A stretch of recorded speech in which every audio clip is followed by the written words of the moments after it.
دوسرا مسئلہ یہ ہے کہ پیدا ہو چکے ہیں یا پیدا ہوں گے. یہ ایک مسئلہ حل کرنے کے لیے میں ایک سوال پہلے قائم کر دوں. یہ بتائیے کہ جو شخص اتنا تمام مسلمان اس حدیث رسول کو مانتے ہیں کہ حضور نے فرمایا کہ میری ذریت سے ایک امام برحق قیامت سے پہلے آئے گا جو اس دنیا کو جو ظلم و جور سے بھر چکی ہوگی اسی طرح عدل و انصاف سے بھر دے گا، اور جب تک وہ نہیں آئے گا قیامت نہیں آئے گی. اگر قیامت آنے میں ایک دن بھی باقی رہ جائے گا تو خداوند عالم اس دن کو اتنا دراز کرے گا کہ وہ ظہور فرمائے. کیوں ایسا ہوگا؟ تاکہ وعدہ الہی پورا ہو جائے. وعدہ الہی کیا ہے؟ غلبہ اسلام، روئے زمین پر اللہ کا آخری دین غالب آ جائے، اقتدار حق قائم ہو جائے. پیغمبر وعدہ الہی کے تحقق کی بات کر رہے ہیں. اب آپ بتائیے کہ جو شخص پوری دنیا میں، اتنی بڑی دنیا، اتنی پھیلی ہوئی دنیا، جو شخص اتنی بڑی دنیا میں تن تنہا عدل قائم کر دے، خود وہ کتنا بڑا عادل ہوگا؟ کتنا بڑا عادل ہوگا؟ عادل ہوگا یا نہیں؟ یہ تو ممکن نہیں ہے کہ ظالم عادل پیدا کرے. عادل ہوں گے. عدالت کی بلند ترین سطح کو عصمت کہتے ہیں. عصمت پیدا ہوتی ہے وحی سے. بغیر وحی کے کوئی معصوم نہیں ہو سکتا. میں تیزی سے گزر رہا ہوں تاکہ میری طاقت بھی ساتھ نہ چھوڑے اور گفتگو بھی بس مکمل ہو جائے. وحی کے بغیر کوئی معصوم نہیں ہوتا. اور ختم نبوت کا اعلان ہو چکا.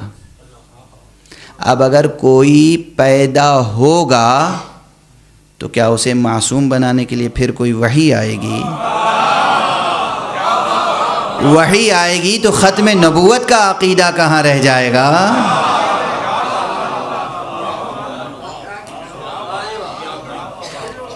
چونکہ اب وحی نہیں آ سکتی، اس لیے ختم نبوت کے عقیدے کا تقاضا یہ ہے کہ اس معصوم کو موجود مانا جائے. یعنی جو علم الہی آنا تھا آ چکا، سینہ ختم نبوت سے جسے علم لینا تھا وہ لے چکا، اور سینہ بسینہ دہن بدہن یہ علم منتقل ہوتا رہا. پیغمبر نے کسی کو اپنی زبان چسا چسا کے پالا تھا. 3 معصوموں کو یہ شرف ہے. علی کو زبان چسائی، حسن کو زبان چسائی، حسین کو زبان چسائی. حسین نے سید سجاد کو زبان چسائی، سید سجاد نے محمد باقر کو زبان چسائی. زبان چسانے کا لفظ میں استعمال کر رہا ہوں اس لیے کہ ہمارے ہاں ہر معصوم اپنے علم کا سرچشمہ محمد کو قرار دیتا ہے، کسی اور کو نہیں.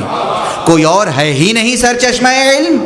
خدا نے جتنا علم بشر کو دینا تھا وہ محمد کو دیا، اسی لیے محمد شہر علم ہے، کسی اور کو نہیں. اور فرمایا آپ نے تو حضور اکرم سے علم کا سلسلہ چلا. اسی لیے ایک استدلال اور ایک استشہاد. جب بھی مولا کائنات نے اپنے علم کا اظہار کیا ہے تو معلوم ہے کیا کہا ہے؟ جب بھی اپنی زندگی میں 14 مرتبہ سلونی کا دعویٰ کیا ہے علی نے. 1-2 مرتبہ نہیں، 14 مرتبہ، 14 مختلف مواقع پر. جی ان روایتوں کی بھی تفصیل عرض کر سکتا ہوں آپ کے سامنے، تاریخ کے ساتھ، موقع کے ساتھ، محل کے ساتھ، اور ہر روایت کے ساتھ عرض کروں گا کہ جب جب آپ نے دعویٰ کیا کس نے کیا پوچھا، علی نے کیا جواب دیا.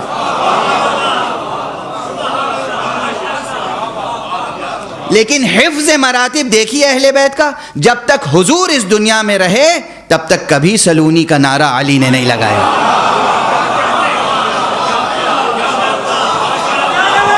حفظ مراتب.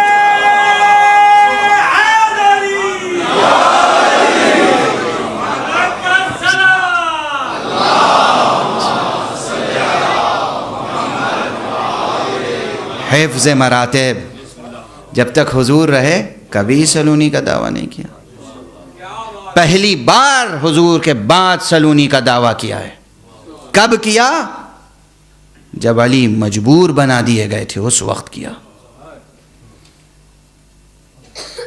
جب لوگ دنیا کے پیچھے بھاگ رہے تھے تو علی آواز دے رہے تھے سلونی سلونی قبل ان تفقدونی، مجھ سے علم لیتے جاؤ، دنیا سے تمہیں علم نہیں ملے گا.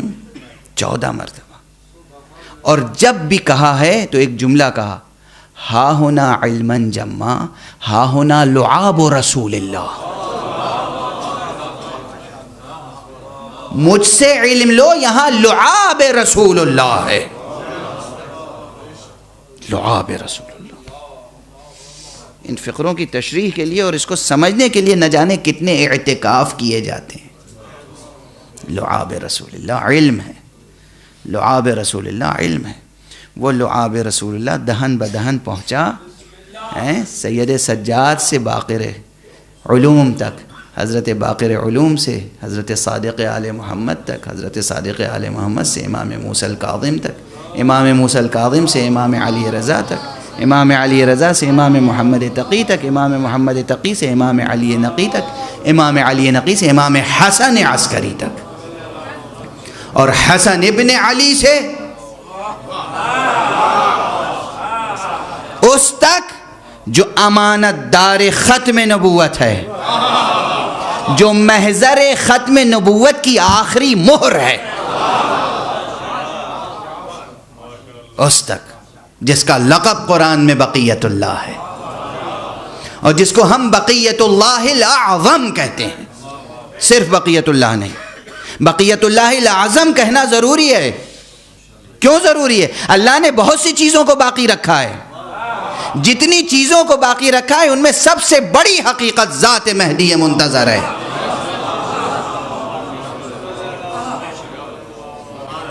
تنہا امام مہدی کے بقا پر ذہن جو ہے تشویش کا شکار ہو جاتا ہے. ہائے مسلمان، ہائے مسلمان. مسلمان امام مہدی کے بارے میں سوالات کرتا ہے، اعتراضات کرتا ہے. کیسے ممکن ہے کہ 1200 برس گزر گئے ابھی زندہ ہوں؟ بڑی رقیق مثال ہے میں دے رہا ہوں دست ادب جوڑ کے. کبھی شیطان کے بارے میں نہیں سوچا؟ کیسے ممکن ہے؟ شیطان کی عمر تو اور زیادہ ہے.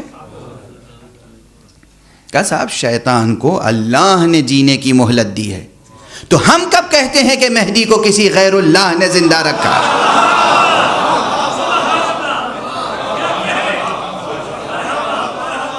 یہ نظام الہی ہے. جب ایک گمراہ کرنے والے نے زندگی کی بھیک مانگ لی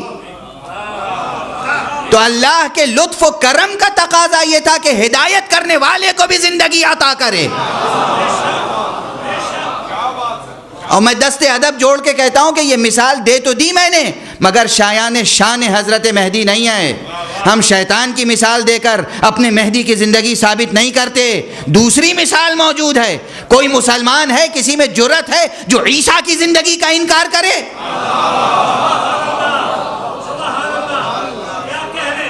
حضرت عیسیٰ مہدی، حضرت عیسیٰ نبی ہیں، زندہ ہیں یا نہیں ہیں؟ زندہ ہیں. کس نے زندہ رکھا ہے؟ اللہ نے زندہ رکھا ہے. اللہ نے زندہ رکھا ہے. حضرت عیسیٰ کو جو اللہ زندہ رکھ سکتا ہے، جو مریم کے بیٹے کو زندہ رکھ سکتا ہے، وہ کیا زہرا کے بیٹے کو زندہ نہیں رکھ سکتا؟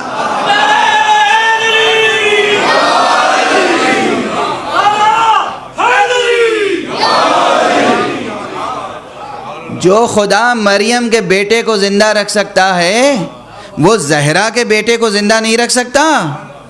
اور ایک جملہ عرض کروں، بس اسی پہ گفتگو ختم ہے. پھر صحیح بخاری کا حوالہ دے رہا ہوں. صحیح بخاری میں ایک عجیب و غریب مقام ہے. حضور نے اپنے اصحاب سے خطاب کر کے فرمایا ہے، کیف انتم، کیف انتم اذا نزل ابن مریم فیکم و امامکم منکم، اس وقت تمہارا حال کیا ہوگا، کیفیت کیا ہوگی، کیسی حیرت ہوگی تمہیں جب مریم کا فرزند نازل ہوگا لیکن امامت کرنے والا تمہارے درمیان سے آگے بڑھے گا۔ صحیح بخاری، امامت کرنے والا تمہارے درمیان سے آگے بڑھے گا۔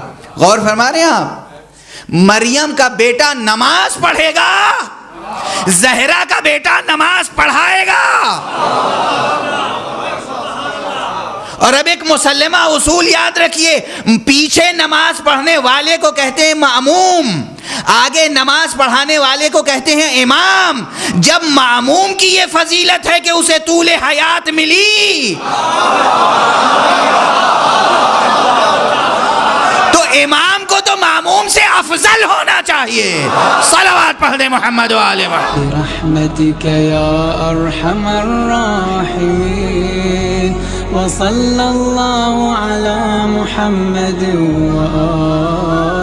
آلہ الطاہرین۔